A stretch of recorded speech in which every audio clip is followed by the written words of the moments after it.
Oi, gente, aqui é a Willa Ribeiro, tudo bem com vocês?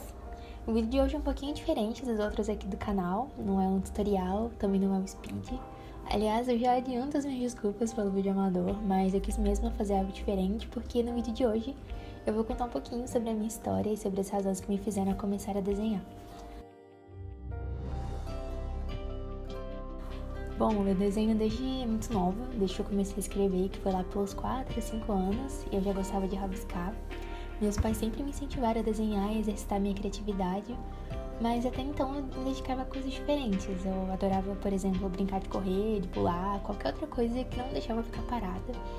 E por conta disso eu tava sempre com o joelho ralado. Eu adorava andar de patins, mas eu andava mais porque eu tinha um problema nos pés, que eram tortos. Mas na época o que eu gostava mesmo de fazer era de dançar balé. Nesse meio tempo, desenhar era algo que eu fazia quando eu não tinha outra coisa pra fazer. Ou era domingo à noite, eu tava chovendo lá fora, ou o TED tava me consumindo. Mas isso mudou de forma drástica na minha vida quando eu fiz 12 anos. Mais especificamente, quando minha mãe resolveu lavar meu cabelo uma tarde qualquer e acabou reparando que eu tinha a coluna em um formato estranho, a coluna tinha uma forma estranha. E aí, mais tarde eu acabei indo ao médico e aí eu descobri que eu tinha uma doença chamada escoliose. Pra quem não sabe, escoliose é um desvio anormal da coluna para um dos lados do tronco. Ela pode ter duas curvas com formatinho de S ou uma curva em formato de C. E ela pode ser causada por diversos fatores, como por exemplo uma formação dos ossos, algum tipo de problema neurológico, ou ela pode não ter causa nenhuma, que era o meu caso. E na primeira consulta com o ortopedista, eu soube que eu tinha uma curva de 25 graus em formato de C e que dali a alguns meses eu teria que passar por uma cirurgia de correção de escoliose, porque nenhum outro método alternativo de tratamento poderia me ajudar. Eu também teria que poupar o meu corpo dali em diante, então nada de esportes, atividades que pudessem me fazer cair ou que pudesse causar algum dano à minha coluna. Eu também não poderia sofrer nenhum tipo de impacto. Então, nada de movimentos bruscos pra mim, nada de balé. Isso tudo aos 12 anos. Claro que as coisas não foram ditas de uma maneira tão bruta assim, né? Mas aquilo era uma sentença que privava minha liberdade. Eu fui posta numa bolha e fui forçada a mudar de hábitos muito rapidamente por razões que eu não entendia e também não estava preparada para entender. Então eu parei de pular, parei de participar das aulas de educação física na escola e estar no meio de tumultos ou de multidões nem pensar. Eu não sentia dores na época, mas eu dormia muito assustada, pensando no que poderia acontecer comigo. Eu tinha medo de sair, de estar no meio de muita gente, tinha medo até de abraço. Inclusive, isso se segue até hoje. Na minha rotina, era de acordar todos os dias e checar se a curva estava maior ou menor. E algumas vezes eu até mentia pra mim, dizendo que ela estava menor, quando as radiografias diziam exatamente o contrário. Eu passei a usar roupas mais largas para poder esconder meu corpo, porque eu tava cansada de ter que explicar o que eu tinha para todos os curiosos que apareciam. E eu também odiava ter que encarar aqueles olhares de quem não tinha essa mesma coragem de perguntar. E eu também senti um pouquinho de vergonha do meu corpo. Era difícil. Na época eu pesquisei bastante sobre o assunto, eu conversei com pessoas que já haviam passado pela cirurgia e que ou só tiveram a doença e conseguiram tratar de uma maneira diferente, talvez por RPG ou por fisioterapia mesmo.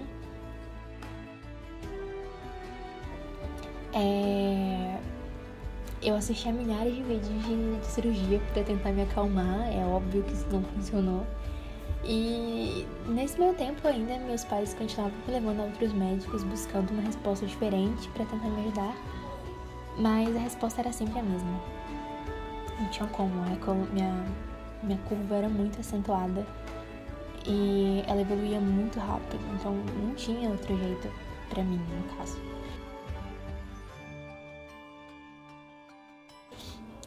Então logo eu tava trancada numa bolha de superproteção da minha família, dos meus amigos e de quem mais estivesse perto. E eu me sentia bastante sozinha, sabe? Pensando agora, assim, em retrospecto, talvez eu tivesse até meio depressiva, apesar de naquela época eu não sabia exatamente o que era aquilo. E aos poucos os desenhos passaram a ser meus melhores e maiores companheiros. Meus pais viram que aquilo me fazia bem e continuaram me incentivando bastante. E eu me lembro que no Natal do ano que eu descobri a doença, o meu cunhado, o namorado da minha irmã, ele me deu um conjunto de materiais para que eu pudesse começar a desenhar mesmo, sabe? Eu lembro que tinha folhas A3 com uma gramatura melhor, sabe? Tinha lápis de diversos tamanhos e diversas espessuras, uma borracha de silicone, que é muito boa, inclusive, lápis de cor, praticamente tudo que eu precisava para começar a desenhar mesmo. Então eu comecei usando grafite, lápis de cor, mas gente, eu era péssima. De verdade. Mas eu me dediquei muito àquilo. Eu desenhava todos os dias, assistia vídeos no YouTube e procurava outros desenhistas para poder me inspirar. E também para aprender sobre coisas que eu tinha dúvidas ou simplesmente não sabia. Eu perguntava às pessoas o que elas achavam e eu continuava sempre praticando. E aí, faltando um mês para completar os meus 15 anos, eu fiz uma radiografia antes da cirurgia. E aí, a minha curva ela tinha chegado a 45 graus de curvatura. E para vocês terem noção do quanto a minha coluna evoluía rápido, no dia da cirurgia, que foram tipo algumas semanas depois, a minha curva tinha chegado a 52 graus.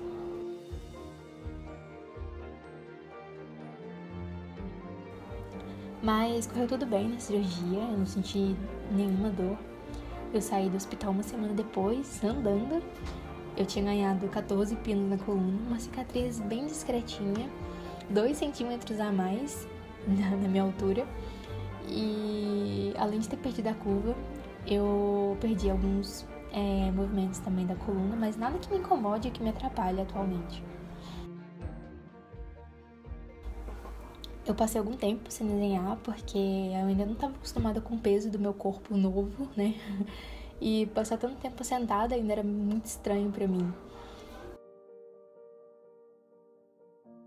Quando eu me recuperei o suficiente, quase 2 meses depois, eu fiz um desenho de uma coluna vertebral com pinos. É algo um pouquinho parecido com o que vocês estão vendo aí no vídeo. E eu meio que me fiz por dentro. Eu publiquei esse desenho no grupo de desenheiros lá do Facebook. E algumas pessoas comentaram o desenho, dizendo que os meus desenhos lembravam muito os da Frida Kahlo. E eu nem sabia se isso era pra ver ou pra comer. Aí eu pesquisei, claro, conheci a história dela, me identifiquei na hora e me apaixonei também. E depois disso eu decidi, eu tava muito determinada a fazer da minha arte a minha história. Todos os desenhos que eu fiz a partir dali tinham alguma relação com algo que eu sentia ou que eu gostava. Seja no traço, seja na cor, nos desenhos em si. E essa foi a melhor decisão que eu tomei na minha vida, sabe? Quando eu olho para um desenho antigo, eu lembro exatamente o que eu tava vivendo, o que eu tava sentindo, o que eu tava passando quando eu fiz. E por isso, apesar da minha memória horrível, eu não consigo me esquecer de quem eu era, de todas as coisas que eu aprendi no caminho, e muito menos de todas as coisas maravilhosas que uma coisinha ruim me proporcionou nessa jornada. E sobre a aquarela, eu aprendi essa técnica em 2016, depois de me deparar com um vídeo da Agnes Cecília no Facebook, que até hoje ela é minha maior inspiração, assim, no quesito aquarela. E a minha primeira impressão com a aquarela foi que é uma técnica muito sensível, sabe? É algo que você realmente não controla. Você pode aprender a técnica, a ciência por trás dela, mas você nunca sabe o que a pintura vai virar. É algo como o que a gente sente, sabe? É algo incontrolável, inesperado. E talvez seja por isso que eu gosto tanto.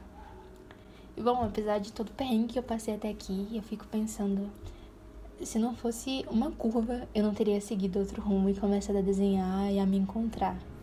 Se não fosse uma curva, eu não teria feito tantas outras no papel e as teria transformado em coisas tão significativas e bonitas pra mim e pra tanta gente. Enfim, essa sou eu.